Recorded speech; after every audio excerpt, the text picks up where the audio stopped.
చిన్నపిల్లల్లో మనకు ఇంతకుముందు చెప్పినట్టు పీడియాటిక్ సర్జరీ అనేది ఒక బ్రాడ్ స్పెషాలిటీ. అందులో మనం డివైడ్ చేసుకుంటే నియోనేటల్ సర్జరీ అంటే పుట్టుకతో వచ్చే ఇబ్బందులు చేసేసరికి neonatal surgery, system wise thoracic surgery అంటే ఛాతీ భాగం, సర్జికల్ గ్యాస్ట్రో అంటే కడుపు సంబంధించినవి, కిడ్నీ సంబంధించిన పీడియాటిక్ యూరాలజీ. సో మనకు యాక్చువల్ చూసుకుంటే బల్క్ వచ్చేసి పీడియాటిక్ యూరాలజీ అండి. పీడియాటిక్ యూరాలజీ అని సపరేట్గా పేరు రాయకపోయినా it is a major part of paediatric surgery. అంటే 70% కేసెస్ కిడ్నీ ప్లస్ కిడ్నీ సంబంధించిన ఏదైతే ఆర్గాన్స్ ఉన్నాయో వాటికి సంబంధించినవే ఉంటాయి ఎక్కువ శాతం. కామన్ డే టు డే బేసిస్లో మనం చేసేది చిన్నపిల్లలు హర్నియా ఆపరేషన్లు, హైడ్రోసిల్ ఆపరేషన్లు, సర్కంసిషన్ అంటే సుంతి ఆపరేషన్ అంటారు. సుంతి ఆపరేషన్స్ ఇవి చాలా రెగ్యులర్గా చేస్తున్నాం. ప్లస్ టెస్టిస్ కిందికి రావడం, అన్డిసెండెడ్ టెస్టిస్ అంటాం ఇవి. దీని తర్వాత నెక్స్ట్ లైన్లో వచ్చి మన కిడ్నీలో వాపు, హైడ్రోనెఫ్రోసిస్ అంటాం, వాటికి సంబంధించిన ఆపరేషన్లు. సో అందుకే బల్క్ వచ్చేసి పీడియాట్రిక్ యూరాలజీ.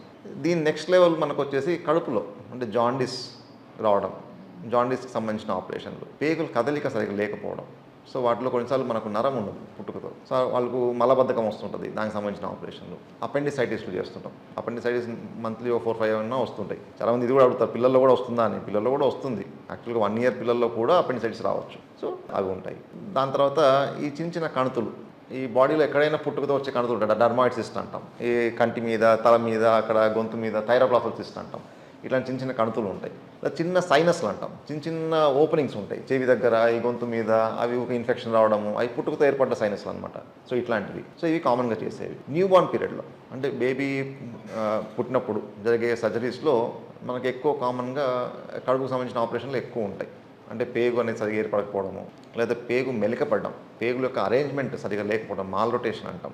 లేకపోతే పిల్లల్లో కూడా ఈ పాలు తాగినప్పుడు మొత్తం పాలు కక్కేస్తూ ఉంటారు, వాళ్ళు వెయిట్ గెయిన్ అవ్వరు.